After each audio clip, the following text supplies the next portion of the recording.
Welcome back to the My Latin Life podcast. Since 2014, My Latin Life has been your trusted guide to traveling and living in Latin America. Today, we have a repeat guest backed by popular demand, Fidel Cashflow, a man who probably needs no introduction. It was actually one of our more popular episodes of all time, talking contract stacking, remote sales, and more. Fidel, how's it going, man? Good, man. I appreciate you having me back on and excited to do it again. Yeah, absolutely. It's funny. Every once in a while, I get an email from WAP about someone still signing up from the affiliate link for the episode that's been out for like a year and a half. So, I got one of those emails like a week ago, and I was like, why don't we do another one? Well, I haven't done too many podcasts, maybe just a handful, but definitely a lot of eyes on that particular episode. For whatever reason, it caught the algorithm, and Spotify or YouTube. A lot of people join the community and they're like, I listened to the podcast with My Latin Life. So Really cool. credit to you. Yeah, I think as people, they're already like that warmed up from your, social media and marketing that you do. And then they're like, okay, well, why don't I listen to like his actual voice before I sign up? So they're already like a warm lead, and then they see the link and they sign up, I guess. Yeah, probably. How's it been going? I remember, I've asked you like, hey, do you like WAP? And you're like, it kind of sucks, but it gets the job done. Is WAP good? How's WAP going?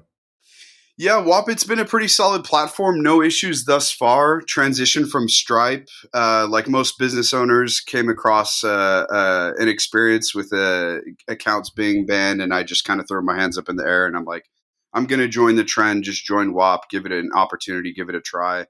We've been on WAP for about a year now, but everything's smooth sailing. Nice. And how does it? I'm just curious. How do they conduct? Like, I imagine you do group calls with your community. How do you do it? Is it like on Zoom, or is it in the platform, or how do you do that? Yeah, we do Zoom calls. Typically, we hold those at least once a week, maybe bi-weekly. Either we have a topic of conversation when it comes to tech sales or maybe contract stacking and trying to get guests on. You also need to reach out to you about coming back into the community and talking a little bit more about the GeoArb game. Cool. Yeah, I'd love to. That'd be cool. So, we don't normally do shameless plugs too much, but yeah, guys, link will be in the description if you want to join Fidel's community. But without further ado, let's get more into the juicy stuff. How about we start with one question that I got on Twitter, which I thought was a pretty good, easy softball question, which is how to get started in what you do in sales with no sales experience. How to get started with no sales experience. How's that work? What's the path?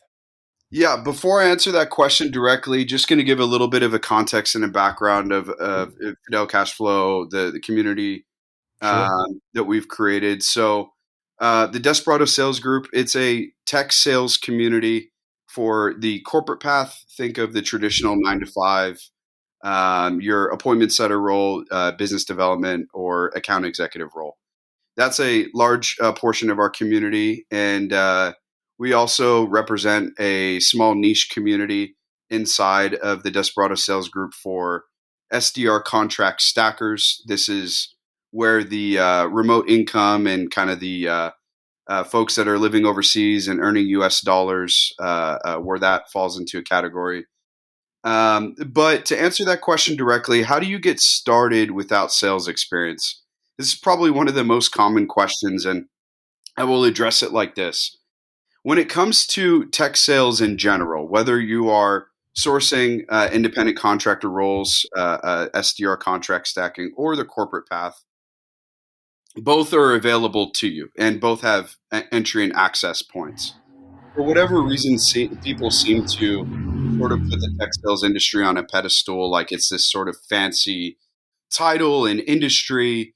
It is competitive, however, through some unique strategies of submitting applications, having creative follow up, taking kind of a volume based approach, getting in front of people, sending them emails, calling, connecting with them on LinkedIn.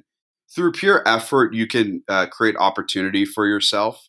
whether it's the traditional 9 to 5 BDR role and you're just getting started, or it's an SDR contract. So, I kind of would like to remind everyone, if they don't have sales experience and maybe they're a little bit hesitant about getting into the industry or contract based work, that there are entry roles designed for you, right? Everybody that was an appointment setter or a BDR, at one point they were not, right? And they were in the exact same Mhm. position. So go for it is my answer. Nice. I really like how you take the corporate angle more. I think things are a little bit oversaturated with high ticket sales, or at least were for a couple of years there. And I always kind of tried to tell people, like, look, if you want to work remote, if you want to take this path, try to get a salary. Like, try to get at least something with the base salary, because being 100% commission sucks. Like, even if the offer is hot or whatever, and like the OTE might be good, 100% commission, I'd really personally say try to avoid that and get a base salary. So, what are your thoughts on that? Yeah, I think it really depends on your level of experience. I believe that if you're getting your very first sales job, getting into a 100% commission environment is sort of trial by fire, right? And the Pareto principle is real, that 80% of people will fail and 20% will succeed, right? But I would much rather get exposure, understanding my odds, and do everything possible to be a part of that 20%, but also be paid to learn with some sort of compensation structure, having some sort of guarantee, whether that's an hourly contract or even a salary. So I think that when you're first getting started, with the sales job or with your career, you should put a little bit more of an emphasis, kind of put yourself first, and at least get a minimum guarantee to sort of kind of get paid to learn, or get paid to get more exposure or experience. Hmm. And later on in your career, once you've got years of experience, I don't know, maybe 3, 4 years of experience, you've developed skill, you've developed a little bit more confidence. Give it a shot, give it an opportunity. There's great 100% commission opportunities out there, but in my personal opinion, it's better suited or should be reserved for people that already have existing experience. Okay, interesting. So you'd say 100% commission for people with experience. Yeah, for sure. Interesting. Okay, cool. Yeah, I think I mentioned it on the last episode. I did like high ticket sales on the side for a long time, like 5+ years, all while having my Latin life as well as software development jobs. That's kind of Wow. how I got remote originally, was software development jobs, Hmm. and then I would only have like one call a week, right? Or like two calls a week, like the stand up, right? And so my calendar was empty because I was just coding. And then one of my Nomad buddies approached me and was like, "Hey, man, like I'm selling this online course. Like, we have big volume of calls. Like, do you want to take some of these calls, close some of these deals, get a commission?" I was like, "Okay, cool." And so I started doing that back in 2019 or 2020, and I did high ticket for like 5, 6 years. I don't have any offer that I'm on right now, but even up until a couple months ago, I was doing one. So that's that's kind of where I'm coming from. I feel like it's kind of a dying thing in a way, high ticket. Or I have a lot of thoughts on it, but I just wanted to like lay that context out there for you. Yeah. So when it comes to high ticket sales, if you guys listened to that last episode, we had a conversation around it. My opinion stays the same. I think that high ticket sales can provide a great opportunity for people. It just has to be the right opportunity, right? A lot of the success and the money that you want to make really comes down to offer selection, and it runs a parallel also with corporate tech sales or even SDR contract based work. That I'm of the opinion, close to a decade of selling experience, that a majority of your success is dependent upon the product or the service that you're selling. Hmm. Right. So if you have discernment that you've developed and you can select the right offer, you can do incredible in high ticket sales. You could do with good selection, incredible in tech sales, and same with contract work. But the quantity of available great opportunities definitely vary, depending on the particular vertical or industry that you choose. Yeah, the hardest one is definitely selling fitness. Really?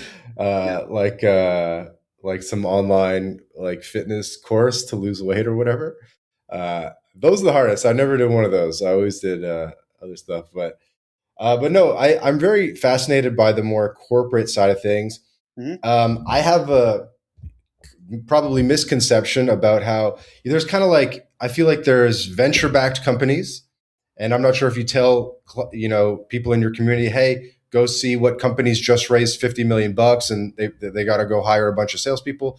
Or there's also the Fortune 500 companies. There's probably also a lot of like sleepy mid-sized companies Right. that are like in the healthcare space or whatever. So maybe there's kind of like, and the dynamism is going to be obviously quite different in a startup versus a Fortune 500 versus like a mediocre mid tier company. How do you kind of think about that landscape? Yeah, great question. So, the software industry as a whole, or should I say, tech sales industry as a whole, is massive and ever expanding, especially with cybersecurity and AI and AI infrastructure. Honestly, it almost feels like a full time job just keeping up with all the companies that are getting started. But I like to sort of segment it and think about it in this way to make it a little bit easier. We have early stage startup companies, which have two flavors. As a founder of a tech company, you kind of have two pathways that you can decide to go down. Road A, or the first door, is taking the kind of traditional raising money, other people's money strategy of either private equity or venture capital, or potentially individual angel investors, high net worth individuals, and continually growing money. I'm sorry, my apologies. Raising money to grow the company, right? Expand operations, people, product, and services. The second option is what we call or title bootstrapping a company, which mean that everything is 100% self-funded between the founder and potentially partnerships that they may have inside of the company, and growing organically through closing deals or driving revenue for the company. So um, with option A of raising other people's money, that is sort of a rocket ship company, right? You are artificially injecting capital into the company to augment growth, right? Typically, the venture capital companies are going to grow faster because they have that injection of cash, right? And it also creates this sort of environment where it's a bit of a pressure cooker on the founder as well as the employees that, hey, when you raise other people's money, you see these evaluations or new rounds that are posted in news articles of $50 million raised for a company. Everyone, toast champagne for the next 24 hours, and the founder gets to do his podcast and media tour. But once all of that initial hype ends, and Lord knows how fast the news cycles are, how quick that goes. Go back once the weekend's over, go back to Monday. Now you need to perform and make sure that that investment has a positive ROI for investors, right? So they naturally are going to be more aggressive in expanding operations and aggressive in marketing and sales and all of those things. Um, and going through the different funding rounds, right? From pre-seed to Series A to Series B, C, D, E. We could go through the whole alphabet here, through all the different rounds up to an initial public offering and going public. Mhm. That's sort of the goal of raising money. And the other option of bootstrapping, you're going to naturally have a little bit slower growth, right? Because everything is driven by profitability of the company. The more we sell, the more that we can invest back into the company versus sort of raising outside capital in order to grow. So Mhm. that's sort of the way I think about the industry in general terms, and the different pathways that you can either choose to run a company or even make your company selection process. Mhm. And what's the sweet spot, or what do you tell people to do? Because focus is important, right? So, do you tell people to go Fortune 500? Do you tell people to go venture backed? Bit of both. Yeah, so it depends on the level of experience, kind of similar to the previous answer of 100% commission versus a salary plus commission. That if you're just getting started in your career and you're making the corporate pathway decision, that I recommend that you attach yourself to the largest company that is willing to hire you on the fastest path of growth and trajectory of that company. So my general recommendation is go Series C and above, right? That's about the phase where Mhm. uh, the company kind of pivots from being a startup and founder led sales and maybe a couple handful of employees to a full fledged operation with different business departments and revenue goals where the existing infrastructure is already in place that an individual sales rep can sort of plug into that environment, follow a repeatable process, and find success, right? Below a C company, you're sort of building the plane while it's in flight, Right. right? Like you're making adjustments, you're fixing strategy, you're wearing multiple hats. That sort of environment that even for entry level roles you will experience at a Series B, A, or pre-seed, or maybe even bootstrap company. That's just additional workload on yourself that sort of provides an environment where you don't have a playbook or inputs that you can kind of just do on a daily basis and find Mhm. success. You're sort of finding the answer with leadership. So naturally, it's going to be more difficult. So my recommendation is, hey, if you're just getting started, attach yourself to a great company that already has a playbook and sort of play your position. And you focus like 100% on tech sales, right? Yeah, tech sales. Yes. Okay. You ever see the jet guy, the guy that like sells the jets? Yeah, It's I've like, seen the older individual. yeah, it's like an old guy with white hair or something. Yes. This was a while ago. I haven't seen him in a while. Um, but I think he has like a YouTube channel or something, and he'd be like selling the jets, and he'd, you know, and it makes me think that. All right, I had this question that I want to pose to you, which is, I feel like tech sales, that's where people naturally gravitate towards. But why not sell like John Deere tractors, or sell planes, or sell mines, or sell petroleum? And I just think about coming from my background doing in tech sales, the deal size is so, or like in high ticket, the deal size is so small, right? Whereas usually like less than 10K Mhm. B2C. I think you're more B2B, I suppose. But I feel like in sales, you kind of want to sell the most expensive thing possible, because then your commission is a percentage of a larger number. Yeah, that's a great way to think about it. And by the way, I fully agree with you and have been having conversations and trying to communicate with people that are younger, getting started in the community. That hey, at the end of the day, like there are so many different pathways to make money and build a life and build a career, right? Like when it comes to sales, it could be financial services. You can do great and make a lot of money in that. It could be Yeah. insurance. It could be, heavy machinery, hardware, software. It was a part of my selection process as a career in the industry. And the reason why it attracts a lot of people, number one, it is a trend, right? Especially coming from the zero interest rate environment that we just went through, pretty much from the dot-com bubble busting and the recovery from there to about, COVID or 2021 was peak of software development and software sales. That was what we call sort of the golden era, right? And we're actually I'm of the opinion we're post golden era of pure software, right? We're sort of entering and transitioning into more of AI and agentic software, and AI and software hybrids as sort of being the new golden era. But pure software is post peak, in my opinion. That 2010 joining Salesforce in San Francisco, being an account executive, that was the goodest it will ever get in the industry, in my opinion. Right.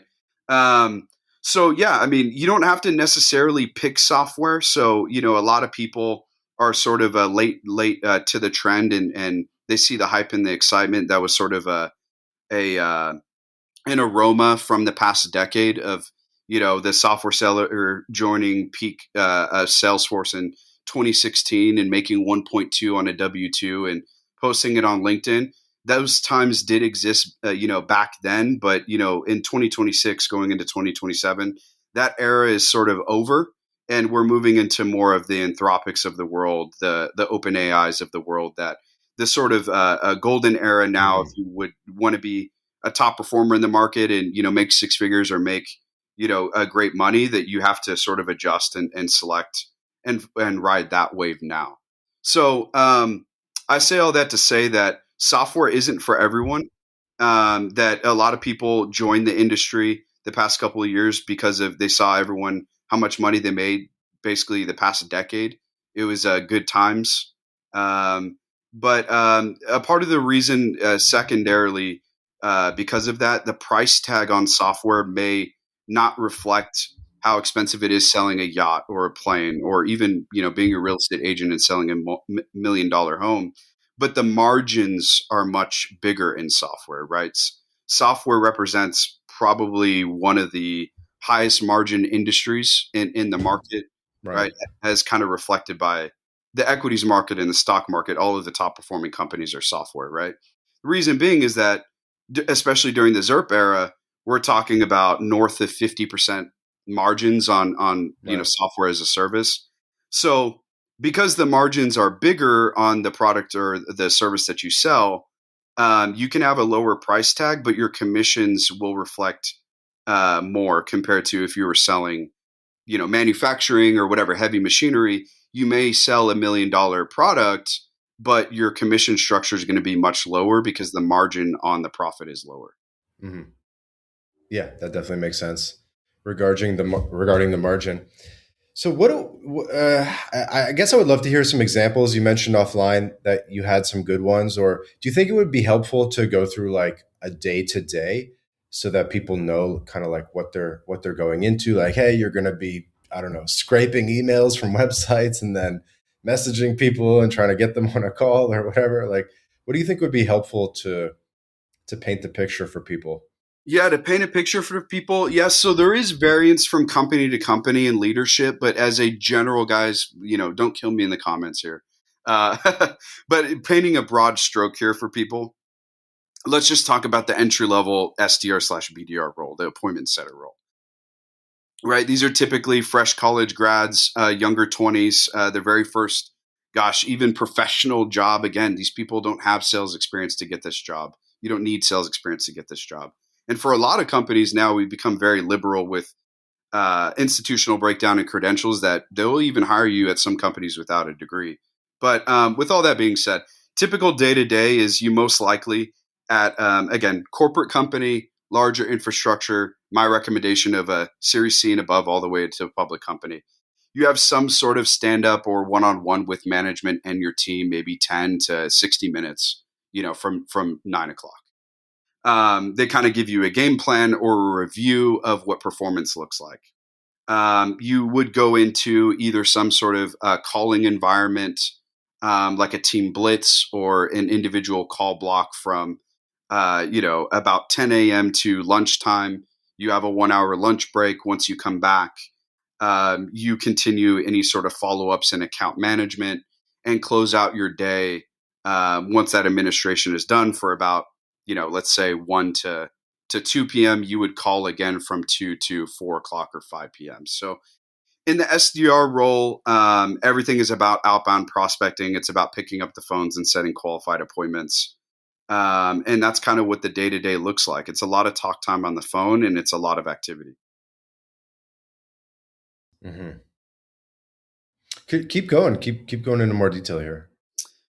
That's what the typical day would look like. Outside of that, depending on the organization, you're typically going to have baked in throughout the week any sort of like sales enablement meetings, any product training meetings, any sort of like sales training meetings, trying to develop this entry level role with leadership. And, as you kind of get more experience, they expose you to more of the sales process, the back end, not only just setting a qualified meeting and then making your next dial, but hey, Fidel here has been setting qualified meetings for the past 3 months. Let's give him a little bit more exposure to the sales cycle and client relationship. Let's get him on, the initial discovery call with the account executive that picks up that qualified meeting and sees it through to closure and implementation. Well, you may get the opportunity to actually join the account executives on that initial meeting and kind of have those initial discovery calls or scoping calls with them to better understand the product and how to position it, which is basically just giving you exposure to develop you to eventually land a promotion for an account executive role yourself as well too. So kind of continuing on and talking about the differences of account executive, what their day-to-day looks like compared to an SDR in their day-to-day.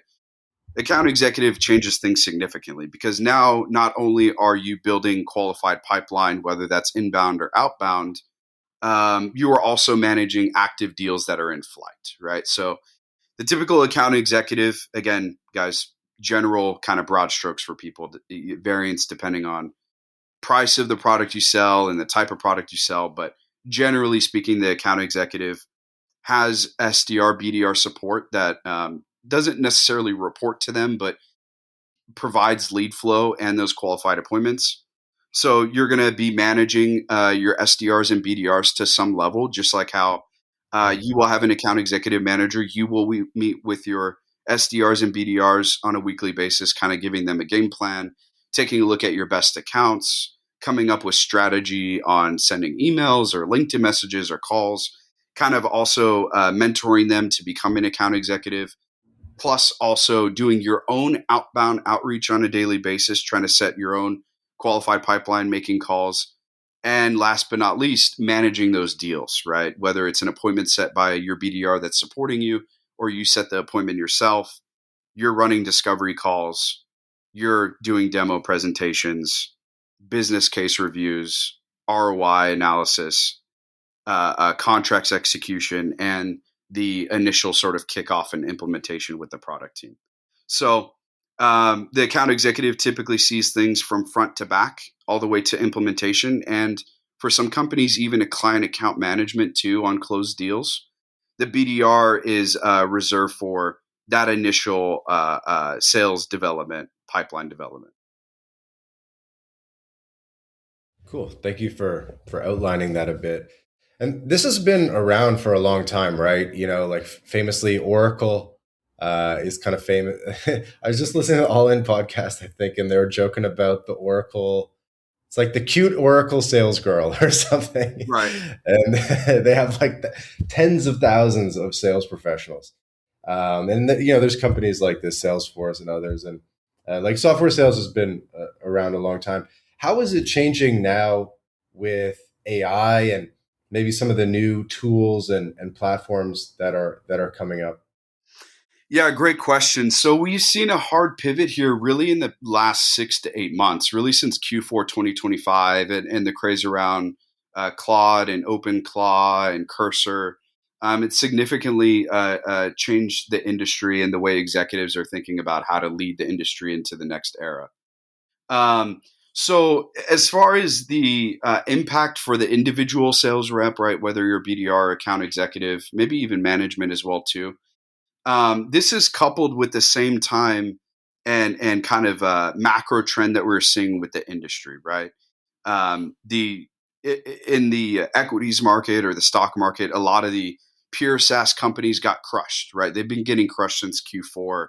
You know, they're maybe even beating revenue forecasts and beating their numbers, but they're losing when it comes to, you know, how the stock price is being reflected. And a lot of that has to do about, you know, the future outlook of how are these companies going to stay competitive when there is no longer any sort of proprietary or competitive advantage when AI exists, right? You don't need to, you know, buy, for example, payroll software from Intuit anymore for your company of 3 people when you can vibe code the exact same thing for pennies on the dollar, right? So the kind of exclusivity of software and the overall value proposition of software has become obsolete to the naked eye. Mhm. And because of that, we're seeing companies have to think differently when it comes to talent and people, right? That there's a lot of other factors that go into this, like higher interest rate environment and less demand to spend money, but also coupled with the innovation of AI, they're looking to still maintain gross profit margins and, you know, increase shareholder value that, we're seeing more and more layoffs across the tech industry as a whole, salespeople and everybody else included, HR, product, etc. So there's a lot of fear in the market right now. If you could also say, I suppose, like blood in the water. A lot of that, of course, if you look on Twitter or LinkedIn, it's a little bit overhyped. There's a lot of rage baiting happening right now, but it is real that if you are not productive in driving revenue for the company, they're taking a look at your position and what you cost, and they're thinking about, do we really need an extra software developer? Do we really need an extra salesperson? Or do I just enhance or augment my top performers? Again, going back to that Pareto principle, sales is always 80-20, right? 80% of people it won't make it long term, right? If we take a look at raw data, quick shout out to RepView. They're an employee rating website, sort of similar to, I suppose, like a Glassdoor, but for sales reps specifically. Oh, cool. I've never heard They of this rate rep view. companies. Yeah, I'm actually offline. I'm happy to connect you with them. They're a great group of people. REPVUE? Yes, sir. REPVUE. Cool. Also, for my investors out there, this is leading data compared to the stock market. You're actually going to see real performance numbers of the sales departments in companies. So basically, through that rating site, they're aggregating data of, for example, an Oracle, right? They're getting the general sentiment of active reps in that company and former reps. Hey, what's current quota attainment? How is leadership? What is leadership talking about? Are they laying people off? Are they putting people on pips? Like, how are things going? Well, long story short, based on RepView data, 2025 all the way up to this point, average quota attainment, people that are just hitting their number, essentially just keeping their job, right? For the SDR role, sits at around 50 to 60%, right? So that means 40% of people are not hitting their number, right? 40% of people will be fired on a pivot out to another company. What's happening right now, they're leaving the industry. A lot of bottom of the market performers, people that are kind of job hopping or they're not hitting their numbers, they're kind of being flushed out the industry, right? They're pivoting from software maybe into different sales jobs, whatever, becoming a car salesman or selling planes or whatever it is. And we're seeing sort of the cream rising to the top, that all of the people that are making top dollar in the industry are the top 20% of performers, right? These are the people making 500K plus at your Anthropics and all of these different companies. Well, they're just becoming more and more productive because of AI.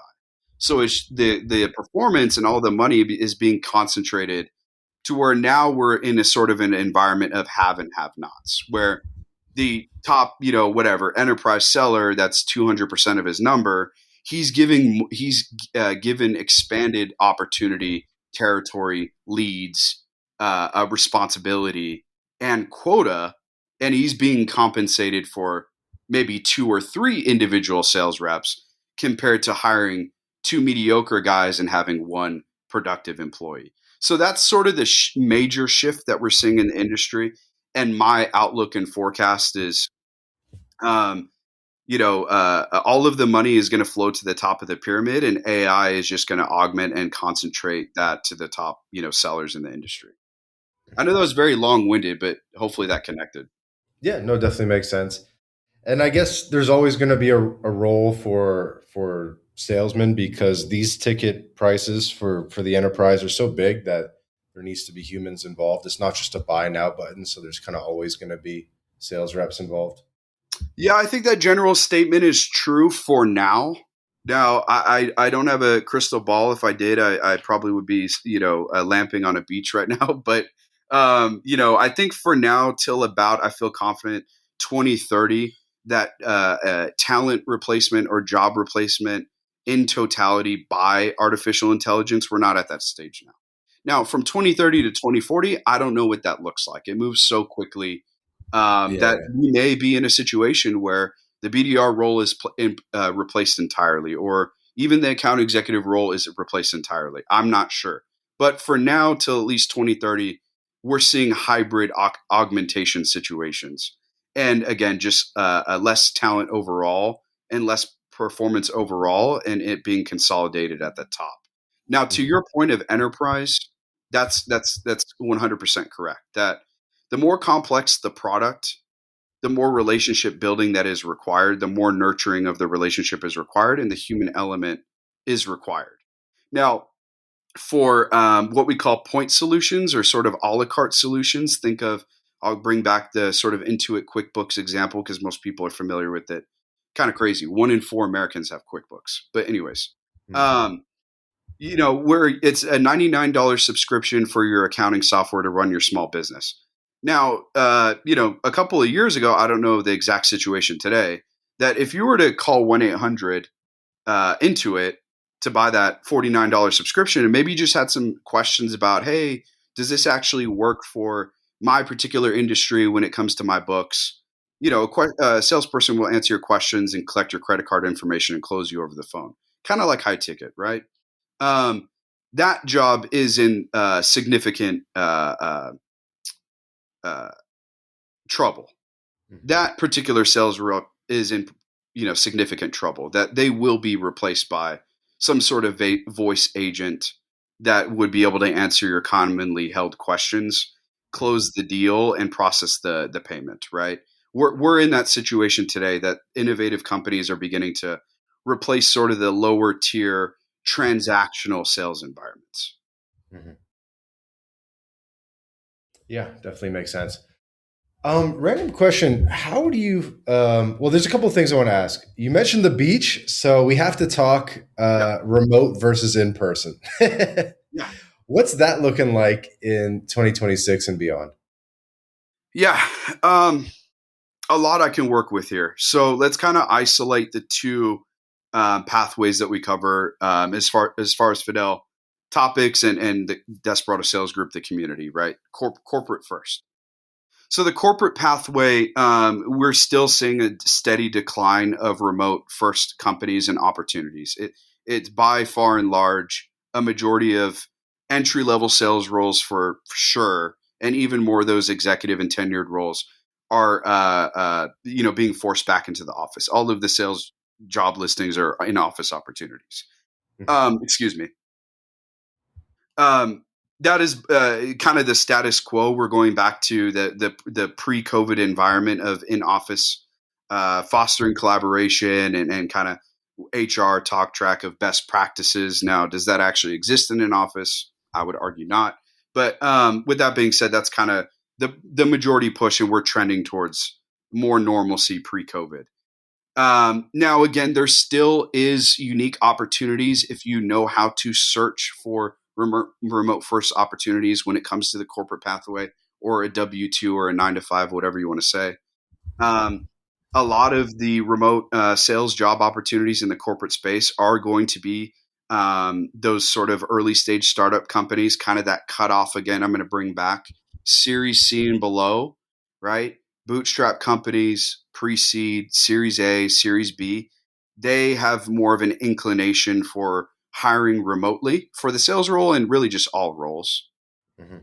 Um, that if you want to work in a startup environment, you can very much find a remote sales job. Now, again, if you're looking for a more established company, Series C and above, there's a high likelihood, I'm not going to put a percentage on it, but a very high likelihood that that's an in-office role. Mhm. Now, the second pathway or quote unquote career opportunity would be the contract independent contractor sales roles in tech sales.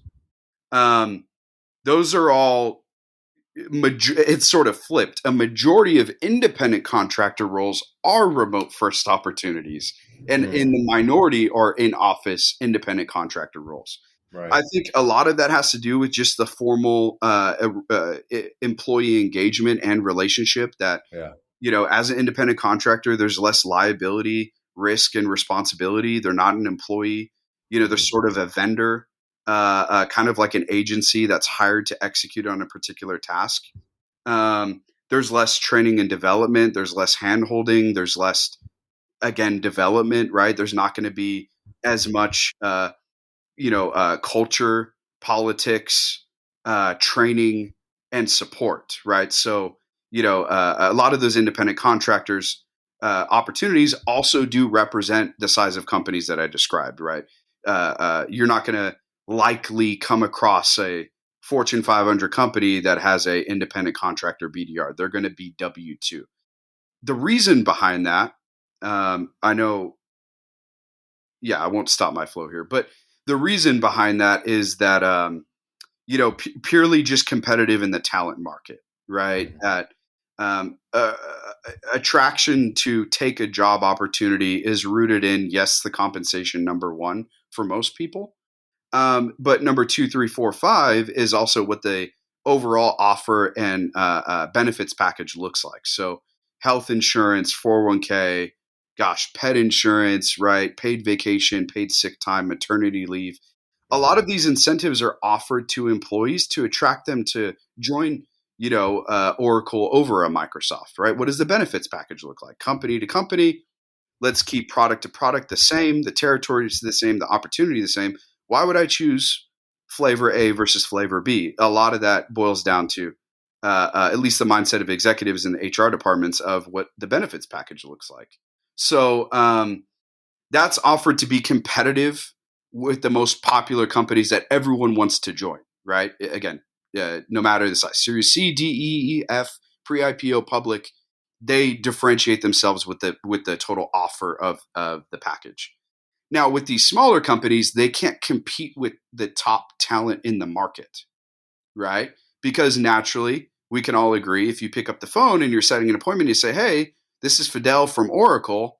People recognize the brand, the name. Oh, yeah, I watch basketball. That's the Oracle arena. They have familiarity, right?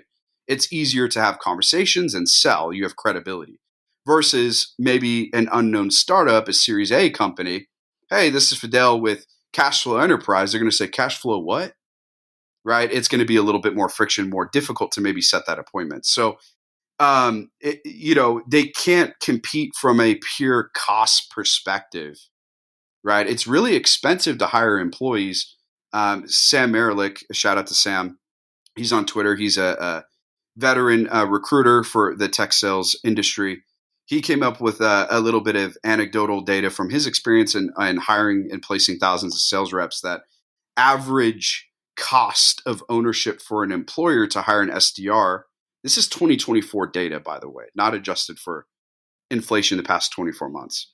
It costs around 130 to 140K to hire a BDR per hire. That's not what the BDR will be compensated. The BDR is compensated 80K, right? So it's extremely expensive if you want to hire 10 people to scale your company. Well, you're looking at $1.5 million now, right?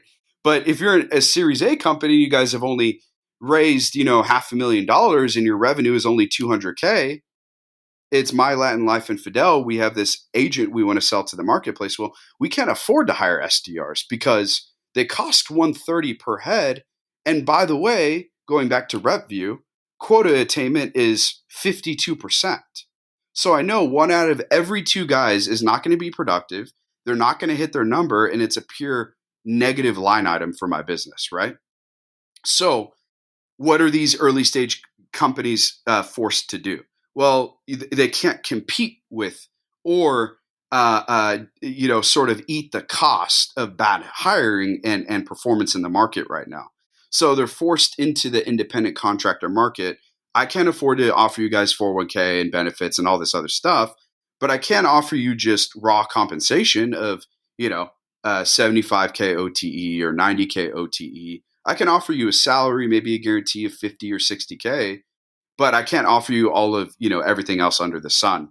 And that is sort of the arbitrage that Fidel and his community have been taking advantage of, is basically these companies not being able to compete with a LinkedIn or a Microsoft and offering them top of the market benefits and comp, but just taking the competitive base salary plus commission opportunity and job stacking on top of it.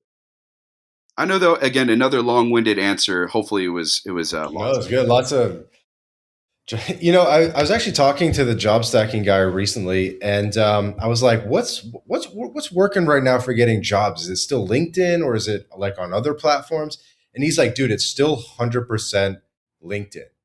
And I was really surprised to hear that. I thought there'd be like I don't know, something better by now, or Right. some creative ways. Or I thought he would say, no, just do like referrals through the alumni network at your university or something. But he said, nope, just grind on LinkedIn. That's still how you get a job in 2026. What are your thoughts about that? Yeah, by far and large, for a corporate opportunity, LinkedIn is going to be the dominant platform. Now, there are other channels, free value for the listeners that are still hanging on here with us, that referrals dominate the industry, especially when it comes to building a tech sales career. That I would argue and also challenge people after they get their first sales job, they should be, let's say, network maxing, right? Building connections, relationships with management, other sales reps, because the industry moves very quickly.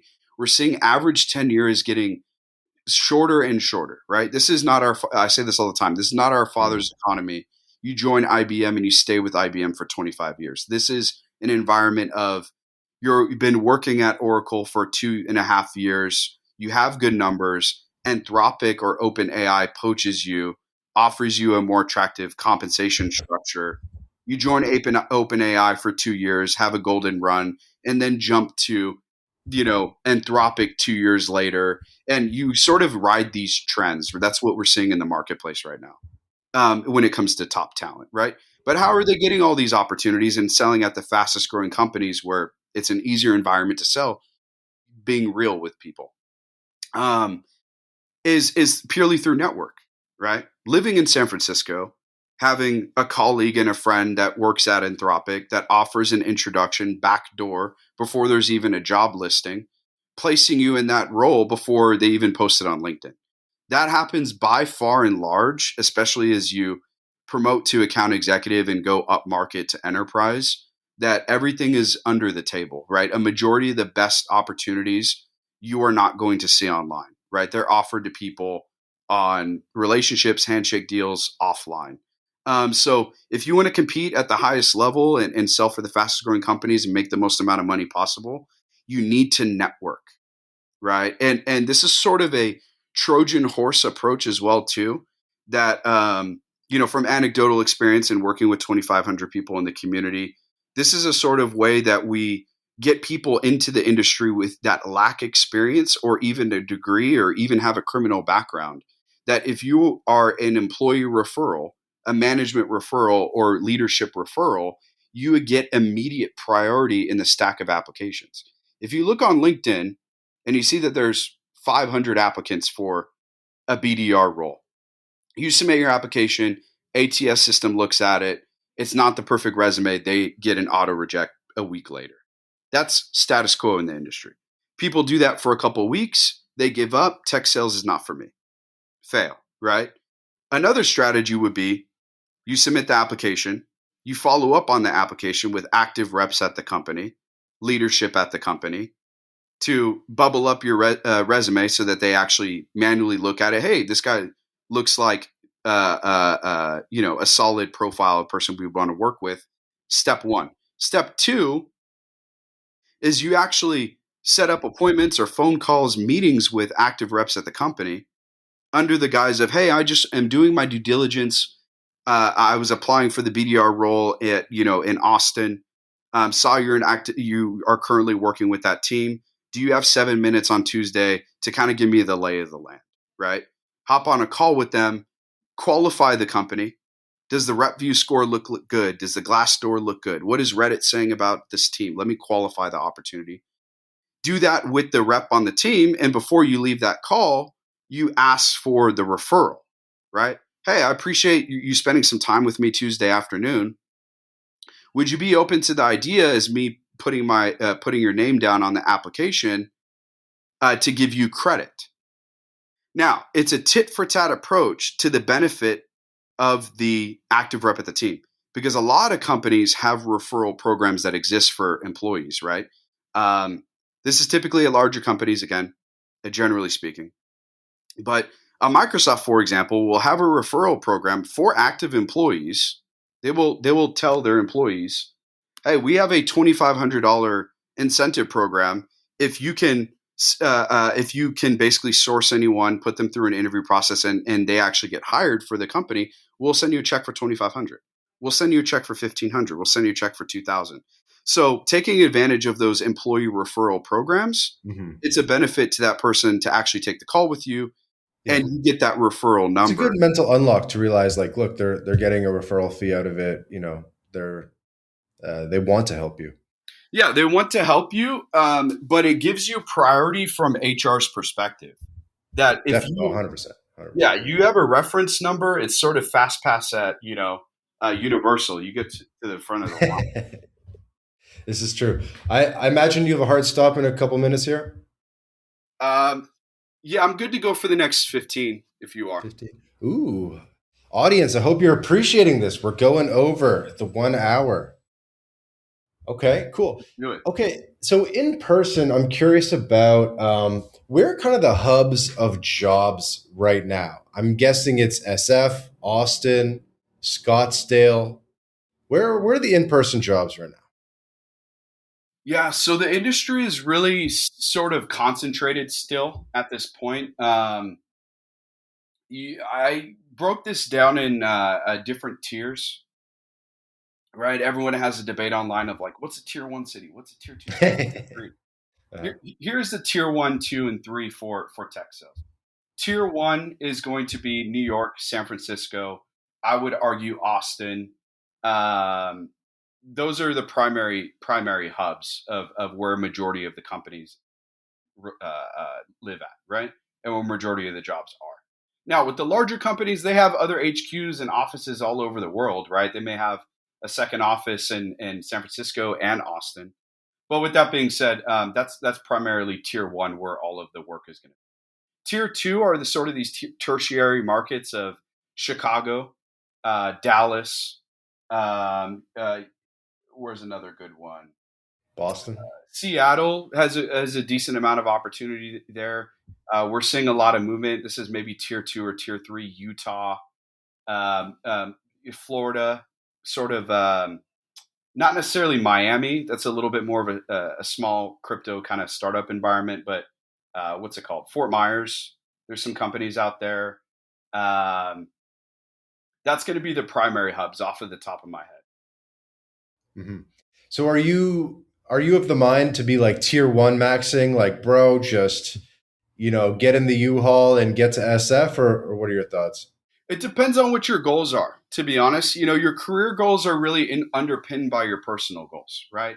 If you want to build a long-term career in the tech industry, right? You want to become eventually a senior enterprise account executive at OpenAI and sell OpenAI to Oracle for, 8-figure, 9-figure deals, right?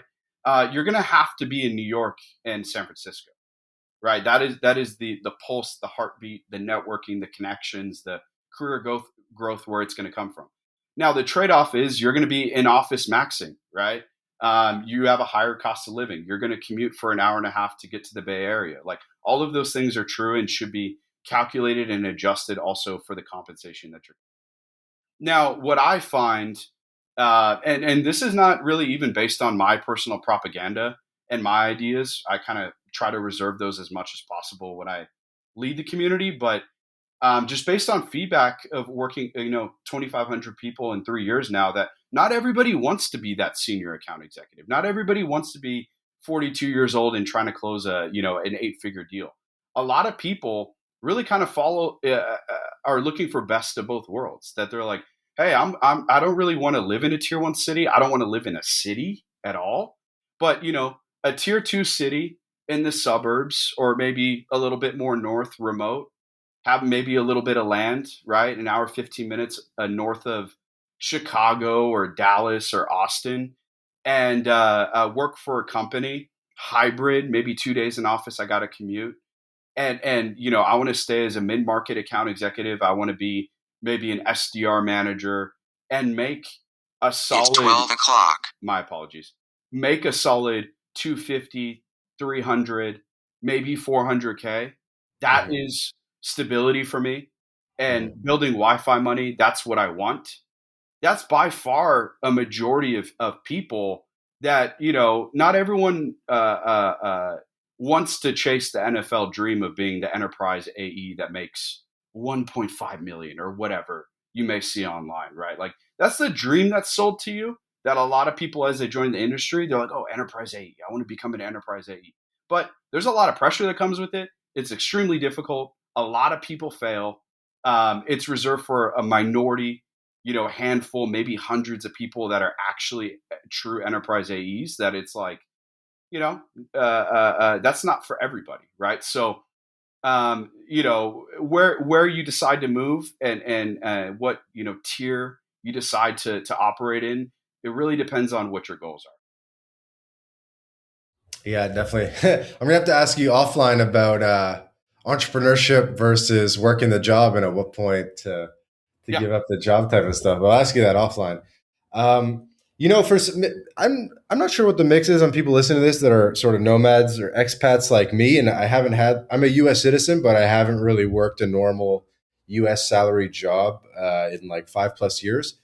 What am I worth, bro? Like, what if I have a university degree, 10 years of experience, tech background? What am I worth in the job market? What should I be getting? 10 years of tech sales experience. Yeah, and software development. 10 years of tech sales experience, you should be a mid-market or enterprise account executive. Your compensation should minimum look like 200,000. I would say the total on target earnings, you should be somewhere between 200 to $400,000 as far as expected income goes. That would be the average you should expect. And if you're not getting that in the marketplace, I would seriously consider my career. And I kind of tell this to people all the time, open and honestly to people, that software sales isn't for everybody, right? Like, some people fail at software sales, but they're great at financial services. They're great at insurance, right? And I kind of tell people that if you're not minimum making $250,000 or more by about half a decade of experience, that your skill set is probably better suited in a different industry, right? And I'll make that even smaller. If you have 2 to 3 years of experience, you're not minimum making 150 plus, that, man, you should go become a real estate agent. You could probably make 10K a month, 15K a month doing that. Like, software can be difficult. It does fit a certain profile of a person, and it's not for everybody. Again, you got to have a lot of due diligence. You got to keep up with the market trends, listen to All In Pod, right? Listen to Mark Andreessen podcast and understand where shifts are happening to kind of stay up with the meta. It's a very fast moving industry. If you want something a little bit slower where, the fail rate is much lower in other industries, you can go make 6 figures in other sales jobs, right? And you should reconsider, kind of based on your results. I think that's good. I think it's important for people to hear things like this. I feel like most people just are chronically underpaid, or they just kind of take the first job they get, and then they don't like keep looking or keep applying. Mm-hmm. And I think it's important to have a voice in your ear and being like, dude, if you're not making 200K, like, what are you doing? You need to like hit the market again. Yeah, 100%. Because I tell people all the time, like, I'm pretty clear with people that this isn't an easy sales job. Like, cold calling people and some of the products are very complex. Corporate politics internally and externally are hard to navigate. It kind of sits at more of an indirect communication. That's why women, to your comment about like the female BDR at Oracle, like, women are fantastic software sellers, because in a B2B context, things are it opens doors. Yeah, that too. There are great communicators. They're great project managers. They just speak indirectly, and that kind of what performs well. And some guys struggle if they're let's meme a little bit more direct and high T, if you will. But what was I going to say? Yeah, I mean, that's the great thing about being, I suppose, like a guy in 2026, is you can reinvent yourself at any point in time, right? Yeah, 100%. And probably the best way to do it is to join the Desperados sales group. Yeah, that's a good option. An added benefit, as outside of just the information, right? We kind of teach people best practices and have these conversations, and it's sort of just like pitfalls to avoid, but it's the community knowledge, right? We've been around. Next month is officially 3 years, and I learn from the community as much as I teach the community, right? Like people that are active in the field in the BDR right now are telling me what's happening. They're giving me insights into interviews at companies and kind of the behind the scenes. So shared knowledge helps you move faster is the value prop, you know? Yeah, that 100% makes sense. You must have a super ear to the market. Yeah, it's man, like I have probably about 4 hours minimum of talk time speaking with reps at different companies. So the pulse is pretty direct as far as kind of what's happening right now. This is really cool, man. Well, I'll let you get going here. I wanted to tee up the Desperados sales group as we get to signing off. How many people are in it now? Active, we have 652 or 3. Oh my God. All on MRR for you. Something like that. Is there a free tier or are they all paying? No, that's all paid. That's lit, man. That's good. Congrats. Appreciate it. But yeah, we've got the SDR cohort, something I'd like to give people an opportunity to take advantage of. I'm offering a free 2-hour conversation, whatever you want to call it, masterclass webinar. That's going to be happening here on the 6th of June, where I'm going to give you guys a breakdown on if you're looking for remote income and you want to live overseas, the my Latin Life listeners. We got people in Spain, South Africa, Australia, Mexico that have sourced these SDR contracts, and they're making anywhere from $130,000 to $300,000 a year. No degree, no sales experience, no border. I'm going to give you guys kind of the A to Z breakdown on how to get started and start earning money. That's free. Again, June 6th. Join if you want to, and see you in there when you have an opportunity. Dope. That means I'm going to bump this up on the schedule. So I'll put this out on May 30th, which will give people a week to sign up. I just signed up as well. So I highly recommend it. I'll put a link to that in the description as well. I know we didn't even talk about the non-US citizen side of the business. So maybe if you want to come back, we could do a dedicated episode for them or something. Yeah, man. Next time we may docs, get people inside, a little rollout, face to face here, and we'll do it exclusively on My Latin Life, right? Oh, okay. Wow, awesome. Love to hear that, bro.